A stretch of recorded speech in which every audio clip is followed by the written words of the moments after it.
জিলহজ মাসের প্রথম 10 দিন, এই 10 দিনে আমি আপনাদেরকে বিশেষভাবে 10টা নেক আমল করার জন্য বিশেষভাবে অনুরোধ করব। এটা শুধু আপনাদের জন্য না, আমার নিজের জন্য প্রযোজ্য। আসলে জিলহজ মাসের প্রথম 10 দিন 10টি নেক আমলের প্রতি আমাদের বিশেষভাবে দৃষ্টি আকর্ষণ করা চাই। এই 10টি নেক আমলের ব্যাপারে আমাদের বিশেষভাবে যত্নবান হওয়া চাই, যেন জিলহজ মাস থেকে আমরা ভরপুর ফায়দা, ভরপুর কামাই যেন আমরা এই জিলহজ মাস থেকে আমরা যেন করে নিতে পারি। জিলহজ মাসের প্রথম যে আমলটা, যার মাধ্যমে আমাদের জিলহজ মাসের সূচনা হওয়া চাই, সেটা হচ্ছে এই জিলহজ মাসের চাঁদ দেখার চেষ্টা করা। চাঁদ দেখা একটা ফরজে কিফায়া আমল উম্মতের উপর, কিন্তু আমরা এটা চাঁদ দেখা কমিটির উপর ছেড়ে দিছি। যে চাঁদ দেখা কমিটি তো আছেই, তারাই এটা পালন করবে। হ্যাঁ, ঠিক আছে, চাঁদ দেখা কমিটি দেখার মাধ্যমে ফরজে কিফায়া দায়িত্ব আদায় হয়ে যাবে, কিন্তু চাঁদ দেখা যে প্রত্যেক ব্যক্তির জন্য একটা সুন্নাহ আমল, এটা নবী করিম সাল্লাল্লাহু আলাইহি ওয়াসাল্লামের সুন্নাহ, এটা থেকে আমরা কিন্তু অনেকটাই বেখবর। মাস, আরবি মাস কোন দিক দিয়ে আসে, কোন দিক দিয়ে শেষ হয়, আমাদের কোনো খবর নাই। এই জন্য আগামী বুধবার আমাদের ইনশাআল্লাহ দিবাগত আমাদের সূর্যাস্তের সময় আমাদের চাঁদ দেখার চেষ্টা করা চাই। যে কাজের সূচনা যত সুন্দর হবে, সে কাজের সমাপ্তি তত সুন্দরভাবে আশা করা যায়। বা হাসনাত বিদায়াতুহু হাসনাত নিহায়াতুহু, যে কাজের সূচনা যত সুন্দর আশা করা যায়, সেই কাজের সমাপ্তি তত সুন্দর হবে ইনশাআল্লাহ। কাজে জিলহজ মাসের সূচনাটা যদি আমাদের নবী করিম সাল্লাল্লাহু আলাইহি সাল্লামের একটা সুন্নাহর মাধ্যমে হয়, আমরা আশা করতে পারি জিলহজ মাসের অবশিষ্ট যে আমলগুলো আছে, সেগুলো থেকে আমরা ইনশাআল্লাহ ভরপুর ফায়দা অর্জন করতে সক্ষম হবে ইনশাআল্লাহ। এই জন্য জিলহজ মাসের প্রথম যে কাজটা আমাদের হওয়া দরকার, সেটা হচ্ছে এই যে জিলকদ মাসের সর্বশেষ মাগরিবের নামাজ আদায় করার পরই আমরা জিলহজ মাসের নতুন চাঁদ দেখার জন্য চেষ্টা করব, এবং জিলহজ মাসের চাঁদ দেখে আল্লাহ তাআলার কাছে দোয়া কামনা করব, আল্লাহুম্মা আহিল্লাহু আলাইনা বিল আমনি ওয়াল ঈমান ওয়াস সালামাতি ওয়াল ইসলাম রব্বি ওয়া রাব্বুকাল্লাহ। এটা চাঁদ দেখার, যে কোনো নতুন চাঁদ দেখার ক্ষেত্রে এই দোয়া প্রযোজ্য। আল্লাহ রাসূল সাল্লাল্লাহু আলাইহি সাল্লাম নতুন চাঁদ দেখে এই দোয়া করতেন, আল্লাহুম্মা হে আল্লাহ আহিল্লাহু আলাইনা বিল আমনি ওয়াল ঈমান। এই নতুন চাঁদ, এটা যেন আমাদের নিরাপত্তা এবং ঈমানের কারণ হয়। ওয়াস সালামাত ওয়াল ইসলাম, আমাদের সুস্থতা এবং আমাদের ইসলামের বার্তা বয়ানে। এই নতুন চাঁদ যেটা উঠলো, এই চাঁদের মাধ্যমে আমরা যেন ঈমানের লাইন আরো আগে বাড়তে পারি, ইসলামের পথে আরো অগ্রসর হতে পারি। এভাবে নবী করিম সাল্লাল্লাহু আলাইহি সাল্লাম নতুন চাঁদ ওঠার মাধ্যমে নতুন মাসের সূচনা হলো। এই মাসটা যেন আমাদের জন্য বরকতময় হয়। কোনো কোনো বর্ণনা এসেছে বিল ইয়ুমনি ওয়াল ঈমান। আল্লাহ রাসূল সাল্লাল্লাহু আলাইহি সাল্লাম নতুন মাসে আল্লাহ তাআলার কাছে বরকত কামনা করতেন। পাশাপাশি আরো কিছু দোয়া নিজেরা বৃদ্ধি করতে পারি, আল্লাহুম্মা ওয়াফিকনা লিমা তুহিব্বু ওয়া তারদা। হে আল্লাহ, নতুন যে চাঁদ উঠলো, নতুন মাসের যে সূচনা হলো, এই সময়টা যেন আমি যে আমলগুলো আপনার কাছে প্রিয়, সে আমলগুলো সুযোগ লাভ করতে পারি, সে আমলগুলো আমি যেন করতে পারি। আল্লাহ তাআলার কাছে এইভাবে তৌফিক কামনা করা। এই জন্য ইনশাআল্লাহ জিলহজ মাস আসতেছে, যে 10টি নেক আমল আমরা বিশেষভাবে লক্ষ্য করব। এর মাঝে প্রথম হচ্ছে এই জিলহজ মাসের সূচনায় যেন আমরা চাঁদ দেখার চেষ্টা করি, এবং চাঁদ দেখার যে নির্ধারিত দোয়া আছে, সেই দোয়াগুলো পরে আল্লাহ তাআলার কাছে জিলহজ মাসের যে আমলের মৌসুম আছে, আমাদের মৌসুমগুলো যদি আমরা ভরপুর আমল করতে পারি, আল্লাহ তাআলার কাছে ইনশাআল্লাহ আমরা তৌফিক কামনা করব। জিলহজ মাসের যে দ্বিতীয় আমলটার প্রতি বলবো, সেটা হচ্ছে এই যে জিলহজ মাসের চাঁদ ওঠার পর থেকে নিজের নখ, চুল, গোঁফ, শরীরের অবাঞ্ছিত যে লোমগুলো আছে, সেগুলো আর না কাটা। নবী করিম সাল্লাল্লাহু আলাইহি সাল্লাম বলেন, ইযা রাআইতুম হিলালা যিল হিজ্জাহ ওয়া আরাদ আহাদুকুম আন ইউযাহিয়া। আল্লাহ রাসূল সাল্লাল্লাহু আলাইহি সাল্লাম বলেন, যখন তোমরা জিলহজ মাসের চাঁদ দেখবে, ওয়া আরাদ আহাদুকুম আন ইউযাহিয়া, আর তোমাদের মাঝে যে সমস্ত ব্যক্তিরা কুরবানি করার নিয়ত তোমরা রাখো, যাদেরকে আল্লাহ তাআলা কুরবানি করার সামর্থ্য দান করেছেন, কুরবানি করার ইচ্ছা যাদের আছে, আল্লাহ রাসূল সাল্লাল্লাহু আলাইহি সাল্লাম বলেন, ইদা রাআইতুম হিলাল যিল হিজ্জাহ ওয়া আরাদা আহাদুকুম আন ইউযাহহিয়া ফালইউমসিক আন শারিহি ওয়া আযফারিহি। নবী করিম সাল্লাল্লাহু আলাইহি সাল্লাম বলেন, সেজন্য তার চুল, তার নখ এগুলো যেন আর না কাটে। কাজেই যাদেরকে আল্লাহ তাআলা কুরবানি করার সামর্থ্য দান করেছেন এবং যারা কুরবানি করব বলে ইচ্ছা রাখে, নিয়ত রাখি, তাদের জন্য এটা অত্যন্ত গুরুত্বপূর্ণ। জিলহজ মাসের চাঁদ ওঠার পর থেকে কোরবানি হয়ে যাওয়ার আগ পর্যন্ত নিজের নখ, নিজের চুল, গোঁফ ইত্যাদি অবাঞ্ছিত লোক যেগুলো আছে এগুলো আর না কাটা। এক সাহাবী, দরিদ্র সাহাবী, যার কোরবানি করার সামর্থ্য নেই, নবী করিম সাল্লাল্লাহু আলাইহি ওয়াসাল্লামের কাছে এসে তিনি আরজ করলেন, হে আল্লাহ রাসূল, ইন লাম আজিদ ইল্লা মানিহাতান উনসা আফা উযাহি বিহা। তিনি এসে নবী করিম সাল্লাল্লাহু আলাইহি ওয়াসাল্লামের কাছে বললেন, হে আল্লাহ রাসূল, আমার কাছে অত্যন্ত দুর্বল একটা প্রাণী আছে, হ্যাংলা পাতলা, শরীরের মধ্যে হাড্ডি ছাড়া কিছু নাই, এত দুর্বল জীর্ণ শীর্ণ একটা প্রাণী, এই প্রাণী দিয়ে আমি কি কুরবানি করতে পারবো? নবী করিম সাল্লাল্লাহু আলাইহি সাল্লাম বললেন, না, তোমার যে প্রাণীটা আছে এটা তো কুরবানির যোগ্য প্রাণী না, তবে তুমি একটা কাজ করতে পারো। আল্লাহ রাসূল সাল্লাল্লাহু আলাইহি সাল্লাম তাকে বললেন, ওয়ালাকিন তাখুয মিন শারিকা ওয়া তাকলিম আযফারাকা ওয়া তাকুসসা শারিবাকা ওয়া তাহলিক আনাতাকা। আল্লাহ রাসূল সাল্লাল্লাহু আলাইহি সাল্লাম বললেন, তবে তুমি এটা করতে পারো যে জিলহজ মাসের চাঁদ ওঠার পরে তুমি আর নখ, তোমার চুল কাটবে না, তুমি তোমার আর নখ কাটবে না, তোমার গোঁফ আর তুমি কাটবে না, তোমার শরীর অবাঞ্ছিত লোম সেগুলো তুমি আর মুন্ডাবে না। নবী করিম সাল্লাল্লাহু আলাইহি সাল্লাম বলেন, ফাযালিকা তামামু উযহিয়াতিকা। অন্যরা কোরবানি করার সামর্থ্য আল্লাহ তাআলা দিয়েছেন এবং তাদের জন্য আল্লাহ তাআলার হুকুম হচ্ছে এই যে তারা চুল, গোঁফ এগুলো কাটবে না। কিন্তু যাকে আল্লাহ তাআলা কোরবানি করার সামর্থ্য দান করেননি, যার কোরবানি করার সামর্থ্য যার অর্জিত হয়নি, সে যদি এই সমস্ত আমলগুলো করে, আল্লাহ রাসূল সাল্লাল্লাহু আলাইহি সাল্লাম বলেন, ফাযালিকা মিন তামামি উযহিয়াতিকা, আল্লাহ তাআলা এর মাধ্যমে তোমাকে পরিপূর্ণ কুরবানির সওয়াব দান করে দেবেন। কাজে যাদেরকে আল্লাহ তাআলা কোরবানি করার সামর্থ্য দান করেছেন, তারা যেমন জিলহজ মাসের চাঁদ ওঠার পর থেকে কুরবানি পর্যন্ত নখ, চুল, শরীরের অবাঞ্ছিত লোম এগুলো যেমন কাটবো না, যাদের কোরবানি করার সামর্থ্য নেই তাদের জন্য এটা মুস্তাহাব পর্যায়ের আমল, তাদের জন্য এটা মুস্তাহাব যে তারাও জিলহজ মাসের চাঁদ ওঠার পর থেকে নখ কাটবে না, চুল কাটবে না, শরীরের অবাঞ্ছিত লোম এগুলো আর কাটবে না। কাজে জিলহজ মাস শুরু হওয়ার আগেই আমাদের এই সমস্ত জিনিসগুলো কেটে নিজেদেরকে পরিষ্কার পরিচ্ছন্ন করে ফেলা চাই। ব্যাপারটা এই না যে একজন ব্যক্তির গোঁফ অনেক বড় হয়ে গেছে, এখন তো চাঁদ উঠে গেছে, আর তো কাটা যাবে না। দেখা গেল যে বড় বড় নখ হয়ে গেছে, চুল অনেক বড় হয়ে গেছে, খুব এলোমেলো অবস্থা। তো যাদের এই মুস্তাহাব পালনের ইচ্ছা আছে, সুন্নত পালনের ইচ্ছা যারা রাখি, প্রত্যেক মুমিনের মধ্যেই তো এই ইচ্ছা আছে। কাজে জিলহজ মাস আসার আগেই যেন আমরা নিজেদেরকে পরিচ্ছন্ন করে ফেলি। যা যা আমাদের কাটা দরকার, যেগুলো এর মধ্যে বেশি বড় হয়ে যাবে মাঝখানে 10 দিন না কাটার কারণে, আগে থেকে এই পরিকল্পনা থাকা চাই যে আমাকে তো সামনে এই আমলে যত্নবান হতে হবে। কাজে এখনই আমি নিজেদেরকে পরিষ্কার পরিচ্ছন্ন করে ফেলি, যারা পরবর্তী 10 দিন না কাটার কারণে আমাকে কষ্ট পোহাতে না হয়। এটা জিলহজ মাসের যে 10টি আমলের প্রতি আমরা দৃষ্টি আকর্ষণ করতে চাই, এটা হচ্ছে তার দ্বিতীয় আমল। জিলহজ মাসে তৃতীয় যে আমলটার প্রতি আমরা করতে বলবো সেটা হচ্ছে কোনো বদ আমল না করা, গুনাহের আমল না করা। কোনো গুনাহের আমল না করা এটা হচ্ছে সবচেয়ে বড় আমল। কোনো গুনাহের আমল না করা, কোনো গুনাহের কাজ না করা, এটা হচ্ছে সবচেয়ে বড় নেক আমল। এর চেয়ে বড় আর কোনো আমল হতে পারে না। দেখেন, নেক আমল করার জন্য তো কিছু কাজ করতে হয়।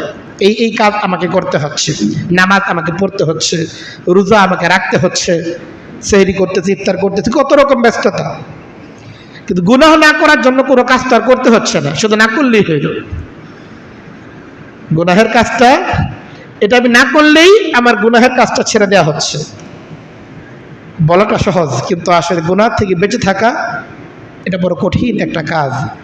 বাকি জিলহজ মাসের প্রথম দশক আসতেছে, এই সময়ে নেক আমল যেমন আল্লাহ তাআলার কাছে সবচেয়ে বেশি প্রিয়, ঠিক তেমনিভাবে এই সময়ের কোনো বদ কাজ, কোনো গুনাহের কাজ, এটাও আল্লাহ তাআলার কাছে অনেক বেশি গুরুত্ব। যে সময়গুলো বেশি গুরুত্বপূর্ণ, যে জায়গাগুলো বেশি গুরুত্বপূর্ণ, এই জায়গার ইবাদত যেমন বেশি ফজিলতপূর্ণ, এই জায়গার নাফরমানি, এই জায়গার গুনাহ এটা তত বেশি গুরুত্ব। একটা গুনাহের কাজ বাইরে করা একরকম, মসজিদের মধ্যে করা ভিন্ন রকম। দুইটাই তো গুনাহের কাজই, কিন্তু একটা গুনাহের কাজ বাইরে করা যতটুকু গুরুতর, মসজিদে এই গুনাহের কাজ যদি কেউ করে সেটা এর চেয়ে বেশি, অনেক বেশি গুরুতর। সেটা যদি হারাম শরীফের মধ্যে হয় আরো বেশি গুরুতর, সেটা যদি মসজিদে হারামের মধ্যে হয় সেটা আরো বেশি গুরুতর। ঠিক এমনি ভাবে অন্য সময়ে যে আমলগুলো নেক আমল, এগুলো যদি আরাফার প্রথম দশকে করে এটা বেশি ফজিলতপূর্ণ। ঠিক এমনি ভাবে অন্য সময়ের গুনাহগুলো, এগুলো যদি আরাফার এই জিলহজ মাসের প্রথম দশকে করে সেটা আরো বেশি গুরুতর গুনাহ। এই জন্য আমাদের এটা যত্নবান হওয়া চাই। অনেক বেশি নেক আমল যদি আমি করতে নাও পারি, অনেক বেশি নফল আমল যদি আমি করতে নাও পারি, অনেক বেশি সুন্নাহ আমল যদি আমি করতে নাও পারি, ইনশাআল্লাহ প্রতিজ্ঞা করি জিলহজ মাস আসতেছে, আমরা জিলহজ মাসের প্রথম দশকে কোনো গুনাহ করব না ইনশাআল্লাহ। এই নিয়ত আমরা করতে পারি না? 10টা দিন ট্রাই করি, চেষ্টা করি। রমজান মাসে তো কত গুনাহের কাছ থেকে আমরা বিরত থেকেছি, গুনাহ থেকে বাঁচার সামর্থ্য, শক্তি আল্লাহ তাআলা আমাদেরকে দান করেছেন। আমাদের জীবনের কিছু সময় তো কাটছে এভাবে, এই সময়টা আমরা গুনাহমুক্ত থেকেছি। ইতিপূর্বে এমন কোনো সময় কাটুক বা না কাটুক, আসন্ন জিলহজ মাসে আমরা এই নিয়ত করি, প্রতিজ্ঞা করি যে জিলহজ মাস আসতেছে, ইনশাআল্লাহ আমি কোনো গুনাহ করব না, যে গুনাহগুলি করতেছি এগুলো এখন থেকেই ছেড়ে দিই। পবিত্র কোরআন কারীমের মাঝে আল্লাহ তাআলা বলে, ইন তাজতানিবু মা তুনহাউনা আনহু, ইন তাজতানিবু কাবাইরা মা তুনহাউনা আনহু নুকাফির আনকুম সাইয়্যাতিকুম। আল্লাহ তাআলা বলেন, তোমরা যদি বড় বড় যে কবিরা গুনাহগুলো আছে, ইন তাজতানিবু কাবাইরা মা তুনহাউনা আনহু, যে কবিরা গুনাহগুলো তোমাদেরকে করতে নিষেধ করা হয়েছে, তোমরা যদি এই কবিরা গুনাহগুলো ছেড়ে দাও, তোমাদের অজান্তে, তোমাদের অনিচ্ছাকৃতভাবে বা ইচ্ছাকৃতভাবে যে গুনাহগুলো তোমাদের দ্বারা হয়ে যায়, নুকাফির আনকুম সাইয়্যাতিকুম, তোমাদের এই সমস্ত গুনাহগুলোকে আমি ক্ষমা করে দেব। বান্দা যদি কবিরা গুনাহগুলো ছেড়ে দেয়, বান্দার সগীরা গুনাহগুলো মাফ করে দিবেন কে? আল্লাহ তাআলা ওয়াদা করতে, নুকাফির আনকুম সাইয়্যাতিকুম, তোমরা কবিরা গুনাহ ছেড়ে দাও, তোমাদের সাইয়্যাহ যেগুলো আছে, তোমাদের ছোট ছোট সগীরা গুনাহ যেগুলো আছে, আমি এই গুনাহগুলো তোমাদেরকে ক্ষমা করে দেব। ওয়া নুদখিলাকুম মুদখালান কারীমা, শুধুই যে তোমাদের সগীরা গুনাহ ক্ষমা করব তা না, বরং তোমাদেরকে অত্যন্ত সম্মানজনক জায়গায় আমি তোমাদের বসবাসের ব্যবস্থা করব। সেই সম্মানজনক জায়গা কোনটা? জান্নাত। এই জন্য ইনশাআল্লাহ জিলহজ মাস আসতেছে, অনেক বেশি নেক আমল করার সুযোগ যাদের নেই বা করতে পারবো না, অন্তত এতটুকু করার চেষ্টা করি জিলহজ মাসে যেন আমাদের দ্বারা কোনো গুনাহের কাজ না হয়ে যায়। জিলহজ মাসে যে আমলগুলো করার প্রতি বিশেষ আমাদের যত্নবান হওয়া চাই, এর মধ্যে অন্যতম একটি কাজ হচ্ছে বেশি থেকে বেশি আল্লাহ তাআলার জিকির করা। এটা আল্লাহ তাআলার নির্দেশ। আল্লাহ তাআলা বলে, উযকুরুল্লাহ ফি আইয়ামিম মাদুদাত, এই যে নির্ধারিত দিনগুলো জিলহজ মাসের প্রথম দশক, এই সময় তোমরা আল্লাহ তাআলার জিকির করো।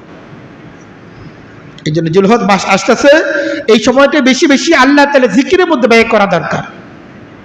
অন্য সময় তো জিকির করেই থাকি, হয়তোবা আমরা হয়তো ফজরের নামাজের পরে, আসরের নামাজের পরে তাসবিহাত আমরা আদায় করি সচরাচর। সামনে জিলহজ মাস আসতে নিয়ত করতে পারি, অন্য সময় তো শুধুমাত্র 2 বেলা তাসবিহ পড়ি, তাসবিহে ফাতিমি বলি আমরা। জিলহজ মাস আসতেছে, ইনশাআল্লাহ প্রত্যেক ওয়াক্তেই এই তাসবিহে ফাতিমি পড়বো ইনশাআল্লাহ, চেষ্টা করবো তো ইনশাআল্লাহ আমরা। আল্লাহ রাসূল সাল্লাল্লাহু আলাইহি সাল্লাম বলেন, ইযা রাআইতুম হিলালা যিল হিজ্জাহ, নবী করিম সাল্লাল্লাহু আলাইহি সাল্লাম বলেন, যখন তোমরা জিলহজ মাসের চাঁদ দেখে ফেলবে, ফাআকসিরু ফিহা মিনাত তাহলিল ওয়াত তাহমিদ ওয়াত তাকবীর, নবী করিম সাল্লাল্লাহু আলাইহি সাল্লাম বলেন, তখন তোমরা বেশি বেশি পড়ো লা ইলাহা ইল্লাল্লাহ, আলহামদুলিল্লাহ, আল্লাহু আকবার। নবী করিম সাল্লাল্লাহু আলাইহি সাল্লাম আমাদেরকে এই সমস্ত তাসবিহাতগুলো, সুবহানাল্লাহ, আলহামদুলিল্লাহ, লা ইলাহা ইল্লাল্লাহ, আল্লাহু আকবার, এই জিকিরগুলো নবী করিম সাল্লাল্লাহু আলাইহি সাল্লাম আমাদেরকে করতে বলছেন। এমন না বেশি বেশি করতে বলছেন, শুধুই করতে বলছেন না, বরং আমাদেরকে বেশি বেশি করতে বলছেন।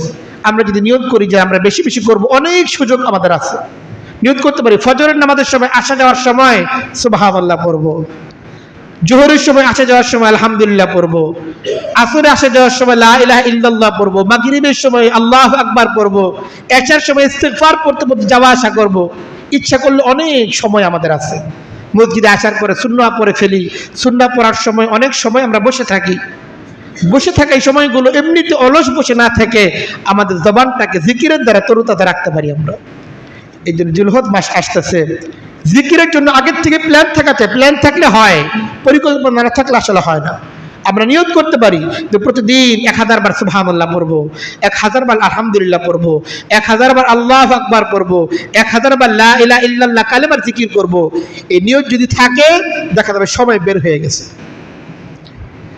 এই জন্য আমরা আগে থেকে নিয়ত করি। আল্লাহ তাআলা জিকিরের মধ্যে যে স্বাদ, এই স্বাদ পাওয়ার জন্য আসলে জিকির শুরু করে দেওয়া প্রয়োজন। জিকির করতে করতে জিকিরের স্বাদ চলে আসে, আর জিকিরের স্বাদ যদি চলে আসে দুনিয়ার কোনো স্বাদের সাথে জিকিরের স্বাদের কোনো তুলনা হতে পারে না। এই জন্য জিলহজ মাস আসতেছে জিকিরের জন্য অনেক গুরুত্বপূর্ণ মাস। বিশেষ করে জিলহজ মাসের 9 তারিখ ফজর থেকে শুরু করে 13 তারিখ আসর পর্যন্ত প্রত্যেক ফরজ নামাজের পরে তাকবীরে তাশরিক, আল্লাহু আকবার লা ইলাহা ইল্লাল্লাহু ওয়াল্লাহু আকবার ওয়ালিল্লাহিল হামদ। এই বিষয়ে ইনশাআল্লাহ আমরা আগামীতেও আলোচনা করব। সামনে আরও জমা আছে আমাদের। জিলহজ মাসের 9 তারিখ ফজর থেকে 13 তারিখ আসর পর্যন্ত প্রত্যেক ফরজ নামাজের পরে এই তাকবীরটা একবার করে পড়া এটা ওয়াজিব। এই ওয়াজিব তো আমরা পালন করবই, কিন্তু জিলহজ মাসের প্রথম দশক একেবারে 1 তারিখ থেকে শুরু করে সেই 10 তারিখ পর্যন্ত যে সময়গুলো আল্লাহ তাআলা বিশেষভাবে আমাদেরকে এই সময়গুলোতে জিকিরের ইহতিমাম করতে বলেছেন, আমরা ইনশাআল্লাহ প্রত্যেকে নিয়ত রাখি ইনশাআল্লাহ জিলহজ মাস আসতেছে, আমাদের জবান ইনশাআল্লাহ জিকিরের মধ্যে ব্যস্ত থাকবে। জিলহজ মাস আসতেছে, জিকিরের মধ্যে সবচেয়ে গুরুত্বপূর্ণ জিকির আল্লাহ তাআলা আল্লাহ রাসূল সাল্লাল্লাহু আলাইহি সাল্লাম বলেন আফজালু যিকরি তিলাওয়াতুল কুরআন। সর্বোত্তম জিকির হচ্ছে কোরআন কারীমের তেলাওয়াত করা। রমজান মাসে আমরা অনেক কোরআন কারীমের তেলাওয়াত করি, সেই তুলনায় জিলহজ মাসকে আমরা অবহেলা করি। অথচ রমজানের ফজিলত যেমন শ্রেষ্ঠ, জিলহজ মাসের ফজিলত এটাও শ্রেষ্ঠতম ফজিলত। এই জন্য আল্লাহ তাআলা যাদেরকে সামর্থ্য দান করেছেন, অনেক মাদ্রাসার ছাত্ররা আছে বা আমাদের অনেক দিনী ভাইরা আছেন যারা কোরআন কারীম বেশ অনর্গল দ্রুতই পড়তে পারেন। অনেকে আছে কোরআন কারীমের এক পারা পড়তে মাত্র 20 মিনিট সময় লাগে। কোরআন কারীমের এক পারা পড়তে যার 20 মিনিট সময় লাগে, 1 ঘন্টার মধ্যে তিনি 3 পারা পড়তে পারেন। তিনি যদি এই 10 দিনে 10টা ঘন্টা বরাদ্দ করেন, কোরআন কারীমের একবার খতম তার কিন্তু হয়ে যাচ্ছে। 10 দিনে যদি তিনি এই 10টা ঘন্টা যদি শুধু বরাদ্দ করেন তাহলে কিন্তু কোরআন কারীমের খতম একবার হয়ে যাচ্ছে। আমরা যারা কোরআন কারীম পড়া আমাদের চালু না, দ্রুত পড়তে পারি না, হয়তো আমরা 20 মিনিটে পড়তে পারি না, আমার পড়তে পড়তে 1 ঘন্টা সময় লেগে যায়। 1 ঘন্টা সময় যদি আমার লেগে যায়, তা আমি যদি দৈনিক 3 ঘন্টা বরাদ্দ করি তাহলে কিন্তু আমার 3 পারা হয়ে যাচ্ছে। আর দৈনিক 3 পারা হইলে 30 ঘন্টায় আমার কিন্তু 1 পারা কোরআন কারীমের খতম হয়ে যাচ্ছে। কাজে 10টা দিনে কতগুলি ঘন্টা সময় আমি পাচ্ছি? 24টা ঘন্টা প্রতিদিন আমি পাচ্ছি। এখান থেকে 3 ঘন্টা সময় যদি আমি কোরআনের জন্য বরাদ্দ করি তাহলে কিন্তু কোরআনের সাথে একটা নিবিড় সম্পর্ক আমার কিন্তু হয়ে যাচ্ছে, এবং আমার কিন্তু কোরআন কারীমের একবার কোরআন কারীমের খতম আমার দ্বারা হয়ে যাচ্ছে। আল্লাহ তাআলা আমাদেরকে এই সময়টায় যে জিকিরের নির্দেশ দিয়েছেন, সর্বোত্তম জিকিরের দ্বারা আমরা আমাদের এই সময়গুলিকে কাজে লাগাতে পারতেছি। এই জন্য আমরা নিয়ত করি ইনশাআল্লাহ আল্লাহ তাআলা যাদেরকে সামর্থ্য দান করেছেন অন্তত একবার এই 10 দিনে অন্তত একবার কোরআন কারীমের খতম করা চাই। সাহাবায়ে কেরামের আমল ছিল এই, তারা প্রতি 7 দিনে অন্তত একবার কোরআন কারীমের খতম দেওয়ার চেষ্টা করতেন। এটা প্রায় সকল সাহাবায়ে কেরামের আমল ছিল। কোনো সাহাবায়ে কেরাম তো 3 দিনে, এমনকি কোনো সাহাবায়ে কেরাম তো প্রতিদিন একবার কোরআন কারীমের খতম করতেন, এমনও সাহাবায়ে কেরাম ছিলেন। আমরা ততটুকু না পারি, অন্তত আমলের মৌসুম আসতেছে জিলহজ মাসের প্রথম দশক, এই সময়টা আমরা ইনশাআল্লাহ নিয়ত করি যে ইনশাআল্লাহ জিলহজ মাসের প্রথম দশকে অন্তত কোরআন কারীমের একবার খতম আমরা সম্পন্ন করব, চেষ্টা করব ইনশাআল্লাহ। জিলহজ মাসে 6 নম্বর যে আমলের প্রতি আমি বিশেষভাবে যত্নবান হতে হবে সেটা হচ্ছে এই, জিলহজ মাসের আমাদের যে সকল ভাইরা হজ পালন করার জন্য গিয়েছেন, এটা জিলহজ মাসের অন্যতম একটা ইবাদত হচ্ছে হজ পালন করা। আলহামদুলিল্লাহ ইতিমধ্যেই নামাজের আগেও আমার এক ভাই আমার কাছে দোয়া চেয়েছেন, তিনি তার স্ত্রী এবং তার এক সন্তান সহ তিনি হজে যাবেন। আল্লাহ তাআলা তাদেরকে ভরপুর কামিয়াব করেন, সুস্থতার সাথে মকবুল হজ আল্লাহ তাআলা করা তৌফিক দান করেন।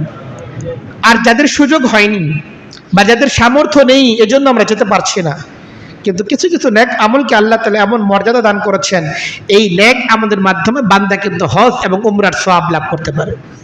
হাদিসের মধ্যে এসেছে আল্লাহ রাসূল সাল্লাল্লাহু আলাইহি ওয়াসাল্লাম বলেন, মান খারাজা ফি বাইতিহি মুতাহহিরান ইলা সালাতিল মাকতুবাহ, নবী করিম সাল্লাল্লাহু আলাইহি ওয়াসাল্লাম বলেন, যে ব্যক্তি তার নিজের ঘর থেকে ওযু করে ফরজ নামাজ আদায় করার জন্য মসজিদে আসবে, আজরুহু কা আজরিল হাজ্জ ওয়াল মুতামির, নবী করিম সাল্লাল্লাহু আলাইহি সাল্লাম বলেন আল্লাহ তাআলা তাকে হজ এবং উমরার সওয়াব তাকে দান করে দেবেন। এটা কিন্তু যারা মসজিদে আয়েশা দ্বারা ওযু করে তাদের জন্য না। নবী করিম সাল্লাল্লাহু আলাইহি সাল্লাম বলছেন যে ব্যক্তি ঘর থেকে ওযু করে, ঘর থেকে পবিত্রতা অর্জন করে ওযু করে এরপরে যারা মসজিদের দিকে গমন করবে ফরজ নামাজ আদায়ের জন্য, আল্লাহ তাআলা তাকে হজ এবং উমরার সওয়াব দান করবে। আমরা যে 5 ওয়াক্ত নামাজে যদি এটা করি, হজে যাওয়ার সুযোগ হয় নাই, কিন্তু আমরা মহল্লায় থেকেও কিন্তু প্রতিদিন 5 বার করে হজ এবং উমরার সওয়াব কিন্তু আমাদের আমল নামার মধ্যে যুক্ত করে ফেলতে পারি। এছাড়াও কিছু নেক আমল আছে। আল্লাহ রাসূল সাল্লাল্লাহু আলাইহি সাল্লাম বলেন সালাতুল ইশা ফি জামাতিন তাদিলু হাজ্জাতান ওয়া উমরাতান। নবী করিম সাল্লাল্লাহু আলাইহি সাল্লাম বলেন এশার নামাজ যে ব্যক্তি জামাতের সাথে আদায় করবে, এশার নামাজ জামাতের সাথে আদায় করা তাদিলু হাজ্জাতান ওয়া উমরাতান, হজ এবং উমরার সমপরিমাণ সওয়াব লাভ করবে।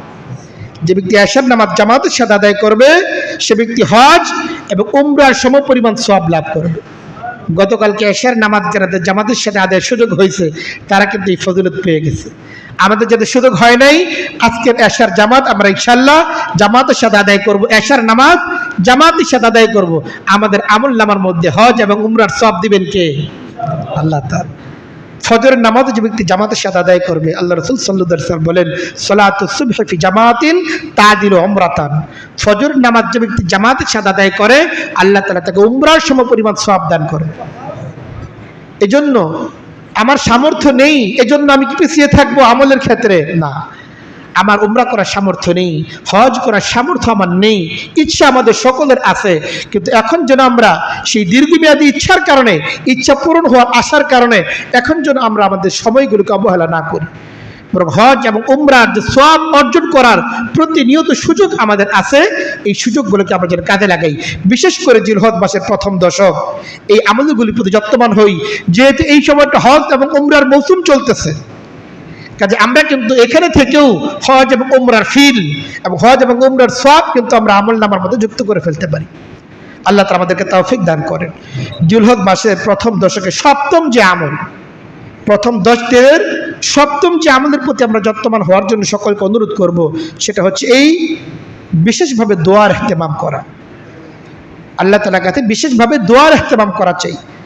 দোয়া তো আমরা প্রত্যেক নামাজের পর এমনিতে করি আমরা, কিন্তু দোয়া তো আসলে শুধুমাত্র ইজতিমাইভাবে করার জন্য না। দোয়া তো আসলে এককভাবে নিজে একাকী আল্লাহ তাআলার কাছে কান্নাকাটি করা, চোখের পানি ফেলা, দোয়া তো আসলে এই জন্য ছিল। এই জন্য ইজতিমাইভাবে দোয়া করি বা না করি, নিজ ব্যক্তিগতভাবে একটা সময়কে বরাদ্দ করি, বিশেষভাবে এই সময়টা আমি দোয়ার মধ্যে ব্যয় করব। কিছু ইস্তেগফার পড়ি, কিছু দুরূদ শরীফ পড়ি, দোয়া কবুল হওয়ার জন্য হাদিসের মধ্যে যে আমলগুলোর কথা আছে সে আমলগুলো করি, একটা সময়কে বরাদ্দ করি, এই সময়টা আমি বিশেষভাবে দোয়ার মধ্যে ব্যয় করব। দোয়া আল্লাহ তাআলার কাছে বড় প্রিয় আমল। হাদিসের মধ্যে সেটা আল্লাহ রাসূল সাল্লাল্লাহু আলাইহি ওয়াসাল্লাম বলেন লাইসা শাইউন আকরামা আলাল্লাহি তাআলা মিনাদ দুআই। আল্লাহ তাআলার কাছে দোয়ার চেয়ে প্রিয় আর কোনো আমল নাই। আল্লাহ রাসূল সাল্লাল্লাহু আলাইহি ওয়াসাল্লাম বলেন লাইসা শাইউন আকরামা আলাল্লাহি মিনাদ দুআই। দোয়ার চেয়ে আল্লাহ তাআলার কাছে কোনো প্রিয় আমল নাই। বান্দা দোয়া করে আল্লাহ তাআলার কাছে যত বেশি প্রিয় হয় অন্য কোনো আমলের দ্বারা এত বেশি প্রিয় হতে পারে না। আল্লাহ তাআলার কাছে এত গভীর সম্পর্ক অন্য কোনো আমলের মাধ্যমে হতে পারে না। এই জন্য জিলহজ মাসের প্রথম দশক আমরা একটা সময়কে বরাদ্দ করা চাই, যেই সময়টা আমরা দোয়ার মধ্যে ব্যয় করবো ইনশাআল্লাহ। দুনিয়ার মানুষ তাদের কাছে চাইলে তারা নারাজ হয়, কিন্তু আল্লাহ তাআলা একমাত্র সত্তা যিনি না চাইলে নারাজ হন। হাদিসের মধ্যে এসেছে আল্লাহ রাসূল সাল্লাল্লাহু আলাইহি ওয়াসাল্লাম বলেন মান লাম ইয়াদাইল্লাহ গাদিবা আলাইহি। যে ব্যক্তি আল্লাহ তাআলার কাছে চায় না, আল্লাহ তাআলা তার প্রতি নারাজ হন। দুনিয়ার মানুষ চাইতে চাইতে নারাজ হয়ে যায়, এত চায় কেন, এত কেন চাহিদা। আর আমাদের চাহিদাগুলো কেউ কি পূরণ করতে পারে? একজন মানুষ এই পরিমাণ চাইতে পারে এবং এত চাবার সামর্থ্য একজন মানুষের আছে, গোটা দুনিয়ার মানুষ তার চাহিদা পূরণ করে শেষ করতে পারবে না। একজন মানুষ এত বেশি চাবার মতো ক্ষমতা তার আছে, সারা দুনিয়ার মানুষ মিলে তার চাহিদা পূরণ করে শেষ করতে পারবে না। কিন্তু আল্লাহ তাআলা এমন এক সত্তা, গোটা দুনিয়ার মানুষের সকল চাহিদা পূরণ করতে পারেন একমাত্র আল্লাহ তাআলা। সেই আল্লাহর কাছে আমরা কিন্তু চাই না, চাবার মতো চাই না, চাই মানুষের কাছে চাই। মনে করি যে আল্লাহ কি করব, মানুষ আখিরাতের জিনিসগুলো আল্লাহর কাছে চাই আর দুনিয়ার জিনিসগুলো সব মানুষের কাছে শরণাপন্ন হই। অথচ আখিরাতের হোক দুনিয়ার হোক সবকিছু চাইতে হবে কার কাছে? দুনিয়ার মানুষ আপনার চাহিদা পূরণ করতে পারে না। চাহিদা পূরণ করার একমাত্র ক্ষমতা আল্লাহ তাআলার কাছে। দুনিয়ার সকল মানুষ মিলেও যদি আমাদের চাহিদা পূরণ করতে চায়, হোক সেটা আখিরাত কিংবা হোক সেটা দুনিয়ার চাহিদা, কারো সামর্থ্য নাই আমাদের চাহিদা পূরণ করার। চাহিদা পূরণ করার, মানুষের সমস্ত প্রয়োজন পূরণ করার একমাত্র মালিক হচ্ছেন আল্লাহ তাআলা। তিনি চাইলে সব কিছু সহজ, আর তিনি যদি না চান সব সহজ থাকা সত্ত্বেও চাহিদা পূরণ হওয়া সম্ভব না। দোয়া একমাত্র আমল। হাদিসের মধ্যে এসেছে লা ইয়ারুদ্দুল কাযা ইল্লা দুআ। দোয়া এক আমল যেটা মানুষের তাকদীরকে পরিবর্তন করে ফেলতে পারে। লা ইয়ারুদ্দুল কাযা ইল্লা দুআ। দোয়ার মাধ্যমে মানুষের যে ফয়সালা আছে আল্লাহ তাআলার, সেই ফয়সালা আল্লাহ তাআলা পরিবর্তন করে ফেলেন। দোয়া যদি দোয়ার মতো হয়, ফয়সালা ইনশাআল্লাহ পরিবর্তন হয়ে যাবে। হতাশার কিছু নাই। এই জন্য জিলহজ মাসের প্রথম দশক আসতেছে, যে সময়ের আমল আল্লাহ তাআলার কাছে অত্যন্ত প্রিয়। এই প্রিয় সময়ের মাঝে আল্লাহ তাআলার প্রিয়তম আমল দোয়ার জন্য একটা সময়কে আমাদের বরাদ্দ করা চাই। কিছু কিছু সময় আছে যেই সময় আল্লাহ তাআলা বিশেষভাবে দোয়াকে কবুল করে থাকেন। তাহাজ্জুদের সময়, সাহারির সময় দোয়া কবুলের জন্য অত্যন্ত গুরুত্বপূর্ণ সময়। সূর্যাস্তের যে পূর্ব সময়টা, আসর থেকে মাগরিবের মধ্যবর্তী সময়, দোয়া কবুলের জন্য গুরুত্বপূর্ণ সময়। আযান এবং ইকামতের মাঝখানের যে সময়টা, এই সময়টা দোয়া কবুলের জন্য অত্যন্ত গুরুত্বপূর্ণ সময়। যে সময়গুলো দোয়া কবুলের জন্য গুরুত্বপূর্ণ সময়, সেই সময়গুলোতে বিশেষভাবে আমাদের দোয়ার ইহতিমাম করা চাই। জিলহজ মাস আসতেছে, আল্লাহ তাআলার অত্যন্ত প্রিয় একটা আমল হচ্ছে দান এবং সাদকা করা। আল্লাহ তাআলা আমাদেরকে হয়তো সামর্থ্য দান করেছেন, সকলকে সামর্থ্য দেননি। কোরবানি হয়তো সকলে করতে পারবে না, অথচ ঈদের আনন্দ তো তারও প্রয়োজন, তার ঘরেও তো ঈদের আনন্দ থাকা প্রয়োজন। আল্লাহ তাআলা আমাদেরকে যাদের সামর্থ্য দান করেছেন, অন্য সময় আমরা তো দান করেই থাকি। জিলহজ মাস আসতেছে, ঈদের মৌসুম আসতেছে, আমাদের হাতকে একটু সম্প্রসারিত করা চাই, দানের হাতকে আরেকটু সম্প্রসারিত করা চাই। আল্লাহ রাসূল সাল্লাল্লাহু আলাইহি ওয়াসাল্লাম বলেন, ইন্না সাদকাতা তুতফিউ গাদাবার রাব্বি ওয়া তাদফাউল বালায়া। দান সাদকা এমন এক আমল, যে আমলের দ্বারা আল্লাহ তাআলার ক্রোধের আগুন নিভে যায়। আমাদের বদ আমলের কারণে আল্লাহ তাআলা আমাদের উপর যে রাগান্বিত হয়ে আছেন, আল্লাহ তাআলার এই ক্রোধের কারণে, রাগের কারণে নানামুখী আসমানি বালা মুসিবত এগুলো আমার জন্য আসার আশঙ্কা রয়েছে। কিন্তু বান্দা যখন দান এবং সাদকা করে, দান সাদকার মাধ্যমে আল্লাহ তাআলা সেই বালা মুসিবতগুলো দূর করে দেন। তাদফাউল বালায়া, বালা মুসিবতগুলো আল্লাহ তাআলা দূর করে দেন। দানের মাধ্যমে সম্পদের মধ্যে বরকত চলে আসে। দানের মাধ্যমে মানুষ অপমৃত্যু, যেগুলো আমরা বলি, হঠাৎ মৃত্যু থেকে, অ্যাক্সিডেন্ট, ভয়াবহ দুর্ঘটনা, এই জাতীয় অনেক মৃত্যু থেকে, আল মাইতাতু সু হাদিসের মধ্যে এসেছে, এই সমস্ত অপমৃত্যু থেকে, হঠাৎ মৃত্যু থেকে আল্লাহ তাআলা বান্দাকে হেফাজত করেন দান সাদকার মাধ্যমে। অনেক বেশি দান করতে না পারেন, অল্প দান করেন, আপনার যতটুকু সামর্থ্য আছে ততটুকু দান করেন। 100 টাকা দেওয়ার সামর্থ্য নেই তো 10 টাকা দেন, 10 টাকা দেওয়ার সামর্থ্য নেই তো 5 টাকা দেন। কিন্তু নিয়মিত কিছু কিছু দান সাদকা আমাদের করার অভ্যাস থাকা চাই।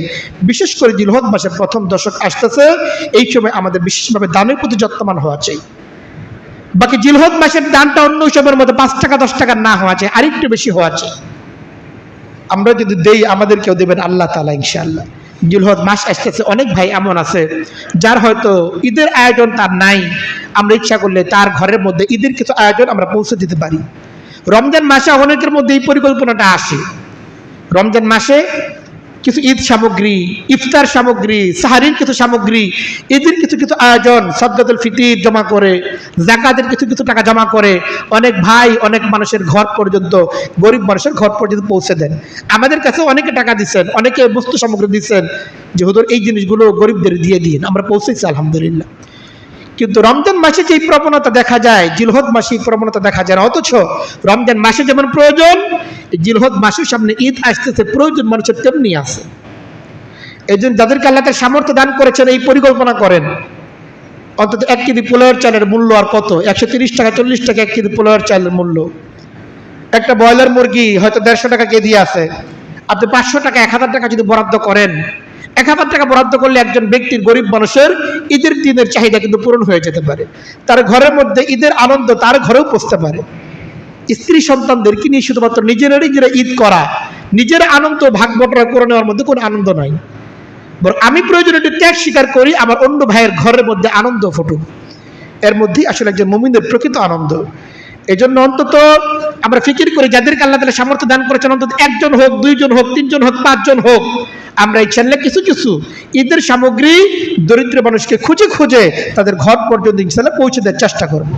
আল্লাহ তাআলা যে সামর্থ্য দান করেছেন তাদের প্রতি আমাদের বিশেষ অনুরোধ থাকবে, ঈদের কিছু সামগ্রী, কিছু ঈদ উপহার যেন আমরা আমাদের গরিবদের ঘর পর্যন্ত পৌঁছে দিই। 5 টাকা 10 টাকা এভাবে দান করে কোনো প্রয়োজন পূরণ হয় না। এই জন্য এই ফিকিরটা আমরা রাখি, ইনশাল্লাহ আমরা ইনশাল্লাহ চেষ্টা করব অন্য সময়ের তুলনায় একটু দানের হাতকে সম্প্রসারিত করব। জিলহজ মাসের প্রথম দশকের অত্যন্ত গুরুত্বপূর্ণ একটি আমল হচ্ছে জিলহজ মাসের প্রথম দশক 10 তারিখ বাদ দিয়ে বাকি 9 দিন রোজা রাখা। 10 তারিখ তো ঈদের দিন, ঈদের দিন রোজা রাখা তো হারাম, বাকি 9 দিন এটা রোজা রাখার জন্য চেষ্টা করা। হাদিসের মধ্যে এসেছে কানা রাসূলুল্লাহ সাল্লাল্লাহু আলাইহি ওয়াসাল্লাম ইয়াসুমু তিসআযিল হিজ্জাহ, নবী করিম সাল্লাল্লাহু আলাইহি ওয়াসাল্লাম জিলহজ মাসের প্রথম 9 দিন নবী করিম সাল্লাল্লাহু আলাইহি ওয়াসাল্লাম রোজার মধ্যে কাটাইতেন। এই জন্য জিলহজ মাস আসতেছে, আগামী বৃহস্পতিবার থেকে ইনশাআল্লাহ আশা করা যাচ্ছে জিলহজ মাস শুরু হয়ে যাবে। তো আমরা ইনশাআল্লাহ জিলহজ মাসের যাদের সুযোগ আছে জিলহজ মাসের 9 দিনই রোজা রাখার চেষ্টা করা চাই। আপনি 9 দিন পারেন না 8 দিন রাখেন, 8 দিন পারেন না 7 দিন রাখেন, যতদিন পারেন ততদিন রাখেন, কিন্তু একেবারে রোজা থেকে বঞ্চিত থাকা, রোজার মৌসুম চলতেছে, এটা একটা সুন্নাহ রোজার সময় আসতেছে, এই সময়গুলোকে রোজা রাখার জন্য বিশেষভাবে মেহনত করা চাই। বিশেষ করে 9 তারিখের রোজা, যেই তারিখটাকে আমরা আরাফার রোজা বলে থাকি, হাদিসের মধ্যে এসেছে সাওমু ইয়াউমি আরাফাতা আহতাসিবু আলাল্লাহ আন ইউকাফিরা সানাতাল্লাতী ক্বাবলাহ ওয়া সানাতাল্লাতী বা'দাহ। নবী করিম সাল্লাল্লাহু আলাইহি ওয়াসাল্লাম বলেন 9 তারিখ আরাফাত দিবসের রোজার ব্যাপারে আমি আল্লাহ তাআলার কাছে আশাবাদী, এই রোজার মাধ্যমে আল্লাহ তাআলা বান্দার পূর্ববর্তী এবং পরবর্তী 2 বছরের গুনাহগুলিকে আল্লাহ তাআলা ক্ষমা করে দেবেন।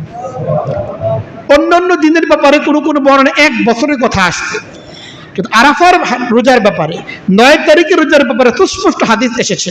আল্লাহ রাসূল সাল্লাল্লাহু আলাইহি ওয়াসাল্লাম বলেন এই রোজার মাধ্যমে বান্দার পূর্ববর্তী এবং পরবর্তী যে গুনাহগুলো এখনো করে নাই, সগীরা গুনাহগুলো, নবী করিম সাল্লাল্লাহু আলাইহি ওয়াসাল্লাম সেই গুনাহগুলোর ব্যাপারে পর্যন্ত আশাবাদ ব্যক্ত করেছেন যে আল্লাহ তাআলা বান্দার পূর্ববর্তী অতীতের 1 বছর এবং ভবিষ্যতের 1 বছর 2 বছরের গুনাহগুলিকে আল্লাহ তাআলা ইনশাআল্লাহ ক্ষমা করে দেবেন। এই জন্য জিলহজ মাস আসতেছে, আমরা আগে থেকেই পরিকল্পনা করি ইনশাআল্লাহ বেশি থেকে বেশি রোজা রাখার চেষ্টা আমরা করব। বিশেষ করে আরাফা বা 9 তারিখের যে রোজাটা আছে এই রোজা রাখার জন্য আমরা বিশেষভাবে যত্নবান হব। জিলহজ মাসের 10ম যে করণীয় আমলটা সেটা হচ্ছে কোরবানি। বিকুল্লি শারাতিন হাসানাহ, যে কোরবানির ফজিলত সম্পর্কে নবী করিম সাল্লাল্লাহু আলাইহি ওয়াসাল্লাম বলেন যার প্রত্যেকটা কোরবানির পশু প্রত্যেকটা পশমের বিনিময়ে বান্দাকে আল্লাহ তাআলা সওয়াব দান করবেন। সেই কোরবানির সময় আমাদের মধ্যে আসতেছে, আমরা ইনশাআল্লাহ যাদেরকে আল্লাহ তাআলা সামর্থ্য দান করেছেন কোরবানির ফিকির করি। অনেক ঘরে ঘরে এমন আছে সামর্থ্যবান ব্যক্তিরা কোরবানি করে না। একটা ঘরে দেখা যায় একাধিক ব্যক্তি সম্পদশালী, সেই হিসেবে একাধিক ব্যক্তির উপর কোরবানি ওয়াজিব। স্বামীর উপর যেমন ওয়াজিব, স্ত্রীর গয়নাগাটি আছে বা এমন জায়গা জমি আছে যেগুলোর মধ্যে বসবাস করা হয় না, ফসল করে সেগুলো দিয়ে সংসার চলে, এমনও না। এমন অনেক সম্পদের কারণে কিন্তু কোরবানি ওয়াজিব হয়ে যায়। স্বামী তার কোরবানি দিচ্ছে কিন্তু স্ত্রীর কোরবানির ব্যাপারে গাফেল। অথচ যাদের মালিকানায় কোরবানির উপযুক্ত নেশাব পরিমাণ সম্পদ আছে প্রত্যেকের উপরই কোরবানি করা ওয়াজিব। আল্লাহ রাসূল সাল্লাল্লাহু আলাইহি ওয়াসাল্লাম বলেন মান ওয়াজাদা সাআতান লিআন ইউযাহিয়া ফালাম ইউযাহি ফালা ইয়াকরব মুসাল্লানা, যাকে আল্লাহ তাআলা কোরবানি করার সামর্থ্য দান করেছেন এত সত্ত্বেও সে কোরবানি করলো না, সেজন্য আমাদের ঈদগাহের ধারে কাছেও না আসে। কাজে ইনশাআল্লাহ কোরবানি সম্পর্কে বিস্তারিত আলোচনা, কার উপর কোরবানি ওয়াজিব, কেমন পশু কোরবানি দেওয়া চাই, আমাদের করণীয় কি, ইনশাআল্লাহ আমরা আগামী জুমায় আলোচনা করব। জিলহজ মাসের প্রথম 10 দিন যে 10টি নেক আমলের কথা আমরা আলোচনা করলাম, আল্লাহ তাআলা আমাদের সকলকে এই নেক আমলগুলো করার তৌফিক দান করেন। ওয়া আখিরু দাওয়ানা আলহামদুলিল্লাহি।